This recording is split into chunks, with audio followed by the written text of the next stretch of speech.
Hello class, this is Mrs. Gregory. I'm making a video of your notes for lesson 34. Everyone needs to have their book. You can follow along with me and you can take your notes. I'll be expecting these notes back as I will be grading those to see if you've completed them. And I'm going to work through this lesson. I want everybody to turn their book to page 223. All right. We'll be working on lesson 34. We will be working with proportions and ratio word problems. All right, I'm going to start here. We're going to go down straight to the new concepts. The first new word we have is called proportion. A proportion is a statement that states that two ratios are equal. Remember, ratios are fractions. The ratios 2/4 and 6/12 are equal and form a proportion. All right, and they're giving us this right now. Let me go ahead and move over and just write this out because I want you to have your vocabulary words. And we're talking about proportions.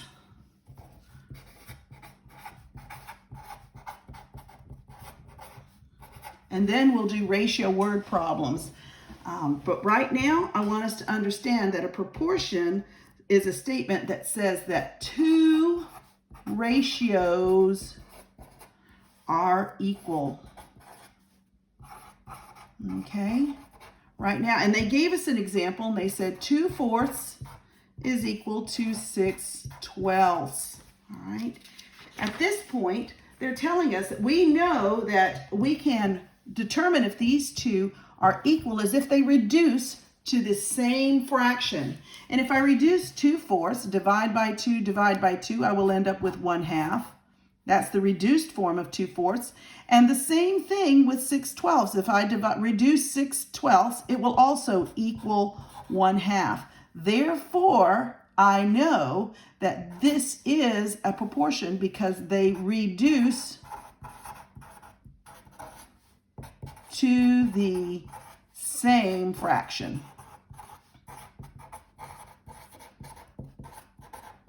This is the easiest way to do this, but it's not always possible. I will teach you another way. I think I might have taught you a little bit about cross products, but we're not going to worry about that right now. I just want you to remember how to reduce your fractions. You need to be able to reduce your fractions. If you reduce your fractions and they are the same, then these two fractions here are considered proportional. They are proportional. All right. Now, let's go straight to example number 1. All right, let's look at example number 1. Example number 1, let me go ahead and put it here and then I'll pull it out in just a minute. Make sure I get it up under the camera. All right, did I get that? It looks like I did. All right, it says, Nora, let me get that right here. Nora is paid $12 an hour. Is her pay proportional to the number of hours she works? Now remember, they always have a solution here, even though I'm going to do it. I may use their same way of doing it, which I am going to do this time. So you can copy this table, but I'm going to do it on this sheet. We're going to, on my own paper, and it says, Nora, and I'm going to write down what I know, is paid $12 for every hour. An hour. All right. The question is her pay proportional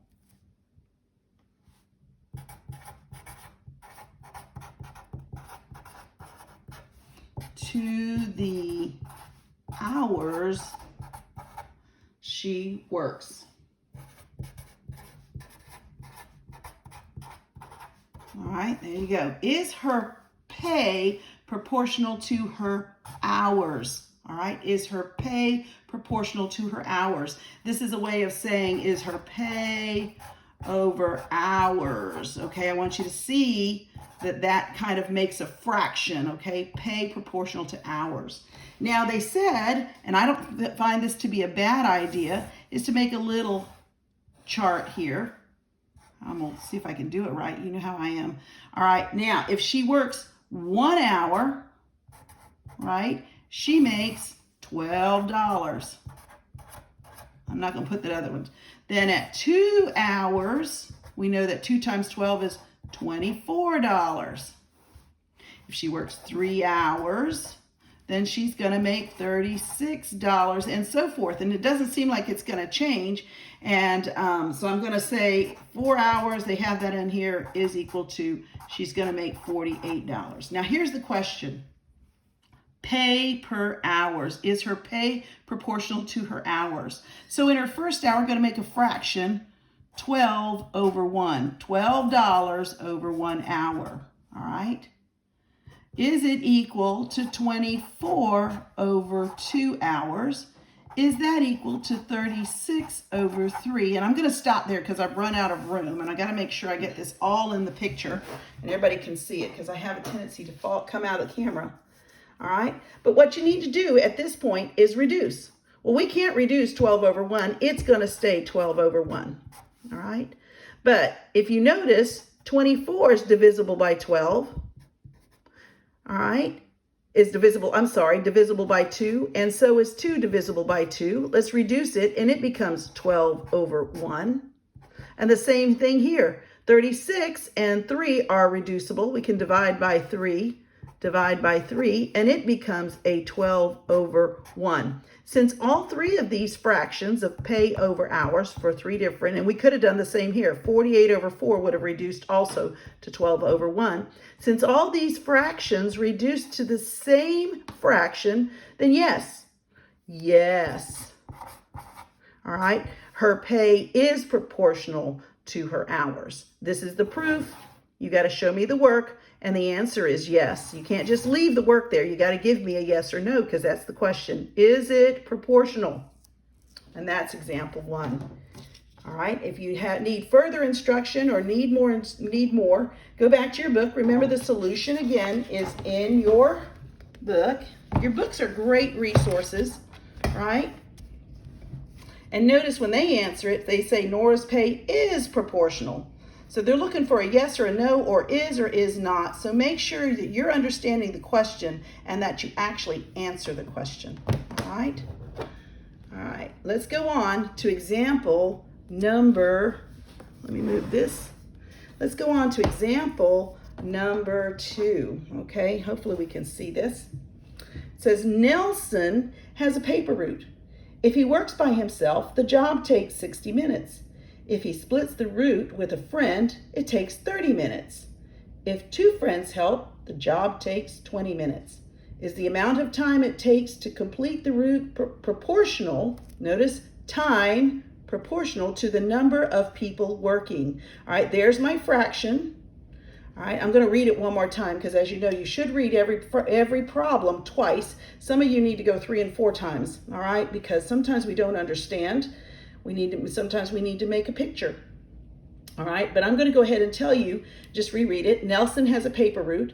If he works by himself, the job takes 60 minutes. If he splits the route with a friend, it takes 30 minutes. If 2 friends help, then the job takes 20 minutes.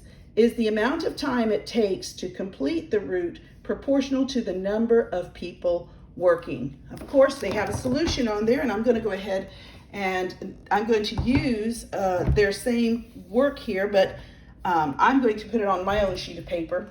Let me get that out. Make sure I don't lose that. Get another sheet. All right, and this is example number 2. And of course, when you write example number 2, this is a word problem. I need you to tell me the information. You got to give me a summary of what they've just told us. We've been talking about a guy named Nelson. I'm going to write Nelson's name here. All right. And they said if he works alone,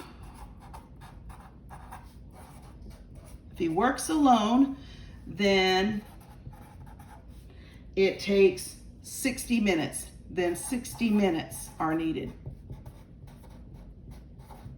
All right. Second thing says if he asks 1 friend, Nelson plus 1 friend, all right, if he gets a friend to work with him, then the job takes him 30 minutes. All right, shorten that a little bit. Then they give us one more.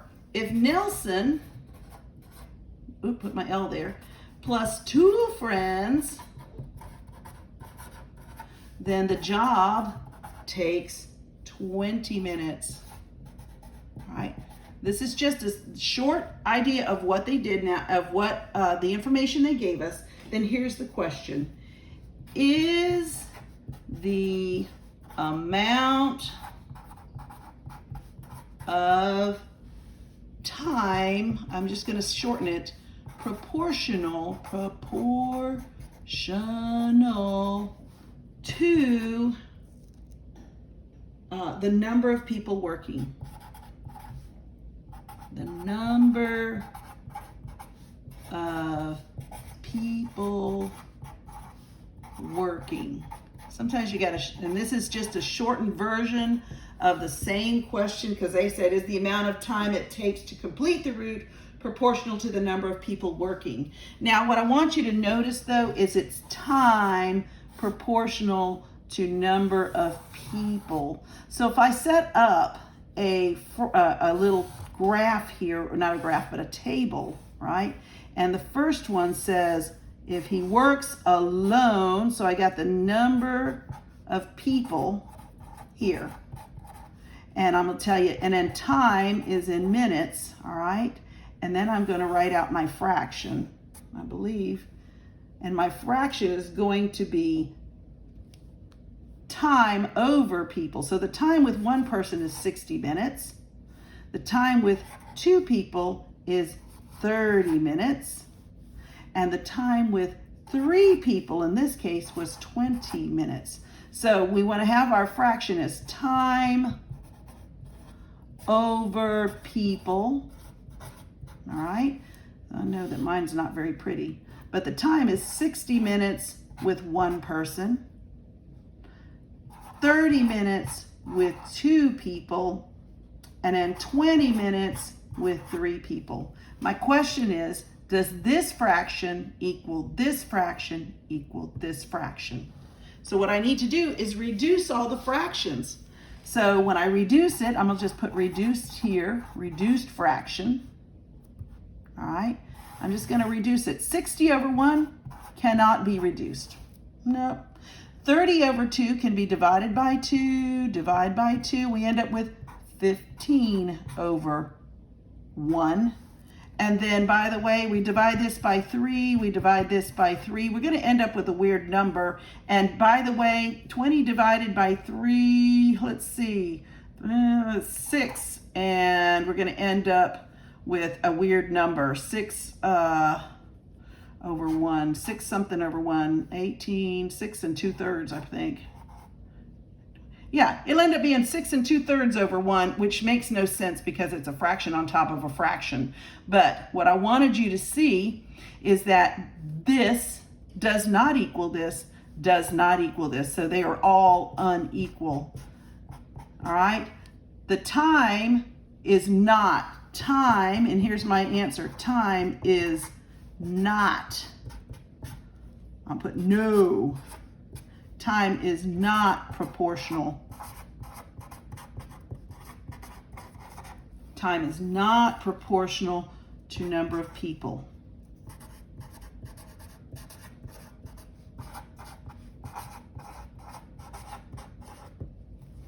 That's my final answer. But here's my proof right here. Let me make sure I got all of that in. Okay, good. That might take a moment. You might need to go through that again. All right, but there's that. And I'm going to go on to example number 3. But before I do example number 3, I'm going to talk about, since we know, we're going to talk about how we can solve problems using proportions, okay? All right, we can use proportions to solve a problem. All right, so let's talk about that. This is not a hard thing to do. Make sure I got you in my, right in here. So I'm gonna fix that a little bit. All right, so I'm right on the page. Now, in your book, if you look on page 225, you'll see an example that they gave us and showed us how to work it, but I'm going to go ahead and do it right here. They have 2 over 8, and they're saying it's equal to 6 over x. X is a mystery number. We don't know what it is. But they do tell us that these two numbers are proportions. So we know if they're proportions that these fractions are equal.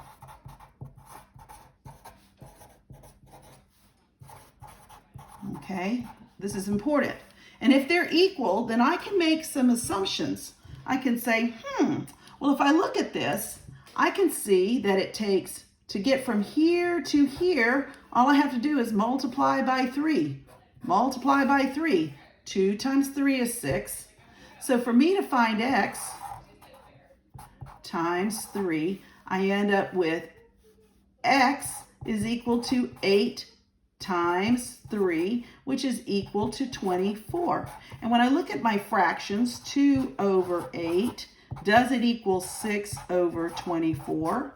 All right, that's supposed to be the answer. Now what I can do is I can reduce. 2 over 8 reduces to 1 over 4, but dividing by 2, dividing by 2. And if I divide this by 6, divide by 6, guess what?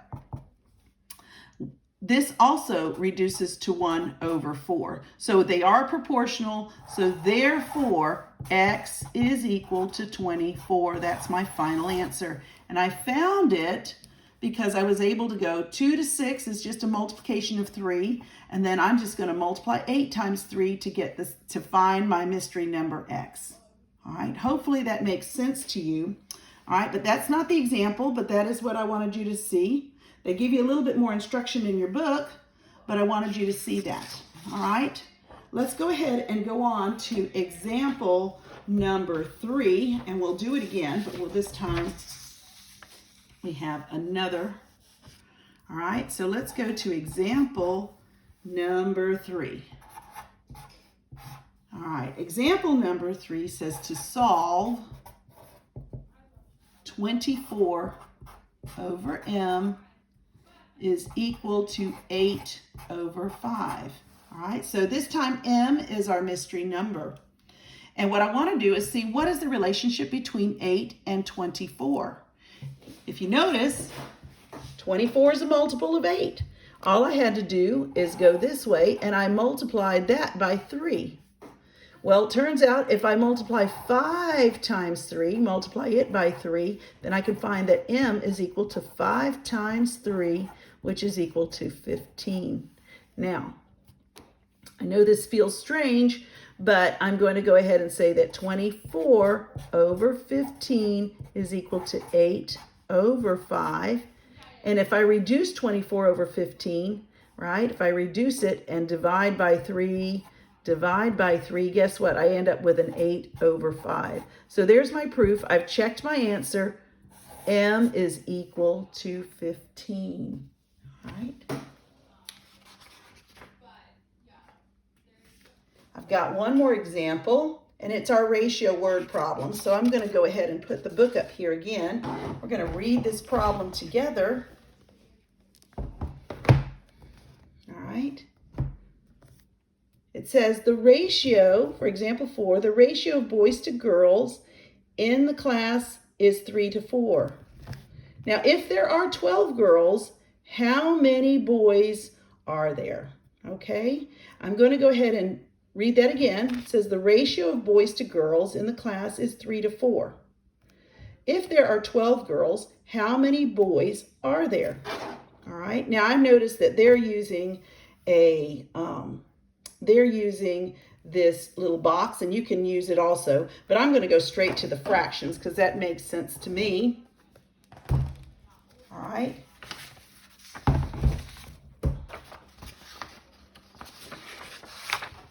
Let's go ahead and write down what we already know. I don't want us to come up here and get out of that habit when we're doing word problems. I want you to write down what we know. All right. The ratio of boys to girls is, and they tell us that, 3 to 4. Okay, and then if there are 12 girls, how many boys are there? Oops, I'm not good at this. Many boys are there. All right.